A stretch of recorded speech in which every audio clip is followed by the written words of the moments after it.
From the Toronto Star, Toronto area new home sales just tanked to their worst year on record. The situation is absolutely dire, according to the Building Industry and Land Development Association, noting the consequences are rippling through Ontario's economy, which relies heavily on home building for employment, future housing supply, and economic growth. They are saying 100,000 jobs are at risk. From Frank Leo and Associates, sponsor of the show, as you know. Frank Leo, good morning. Good morning, Jerry. How are you today? I'm well. Good to have you along. So do you think you would go so far as to say that in 2025 home sales tanked? Well, these are facts. I mean, in 45 years since they had the data, it was the lowest amount of sales. It's ridiculous. And we have a much larger population than we had 45 years ago. Well, I think that's important to point out. They are not saying fewer home sales per 100,000 population or something. We have a much larger population. We have more homes, despite we're not building fast enough, but we have more homes. And yet, in the midst of all of that, the actual number of sales was the lowest in 45 years. Crazy. Yeah, no, it's definitely of concern. And I think that is a product of making real estate an investment instead of homes. You know, it's not a place we need to live in, but everyone was thinking about it as a place to put their money, including governments who use it as a revenue source. What do you mean? Government purchases property, or you mean the taxes?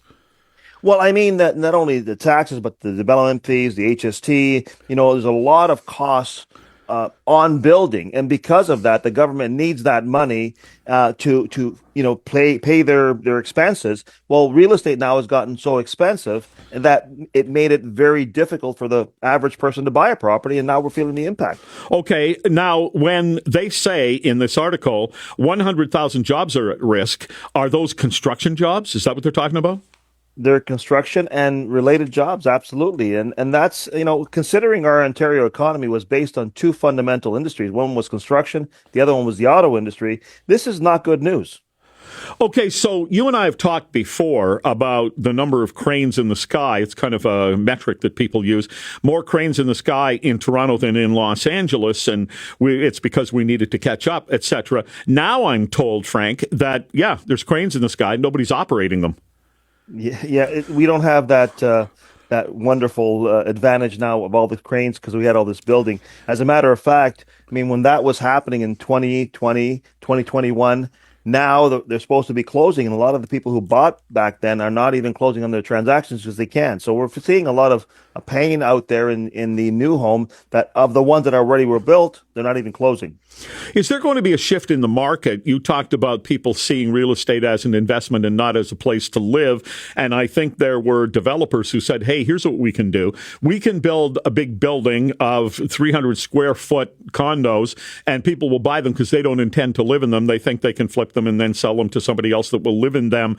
Do you think that market is going to disappear? It already has. And yes, the point is that people weren't thinking about buying the real estate to live in. They were thinking about flipping it and making a profit on it. And so therefore, when that didn't work out, nobody wants to live in that space because it wasn't built for living.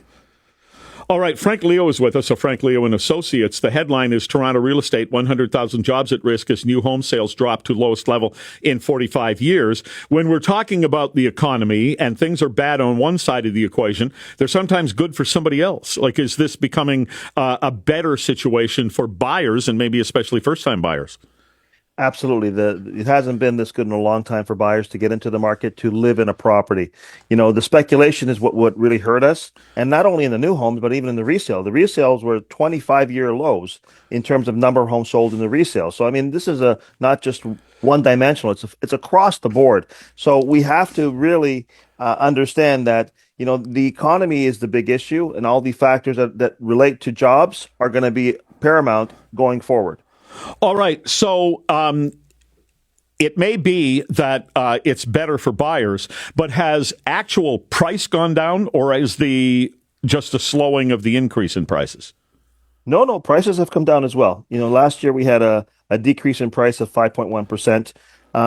That's across the board, and it depending on what kind of property you have and where you live. But I mean, prices are going down because when demand is down, then of course prices will follow. All right. So I just banged my head against the microphone, but Oh boy. it's okay, Frank. I'm all right. Frank Leo is with me as we talk about the current situation in real estate. But yeah, maybe prices have slowed, maybe prices have gone down, but it's still not cheap to buy in Toronto. No, and we're a world-class city, and the reality is this is not going to last forever because we have a growing population and we don't have enough properties that are being built, and we need them. So this is an aberration, but it's just a testament to not real estate, but the economy and the strength of people's confidence in their jobs moving forward is not very good.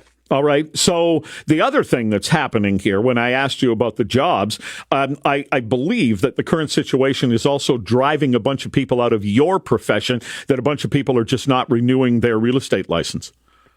Yes, it's a tough business that we're in, and there's a lot of people that were in it maybe for the wrong reasons. They thought it was easy, and so basically they realized it wasn't, and there was fees that were due at the end of the year, and people have just said, I'm not going to do this anymore. I mean, we were looking at the most recent stats, and they're very scary. I was surprised that 52.6% of agents sold zero properties last year, not a one. Crazy.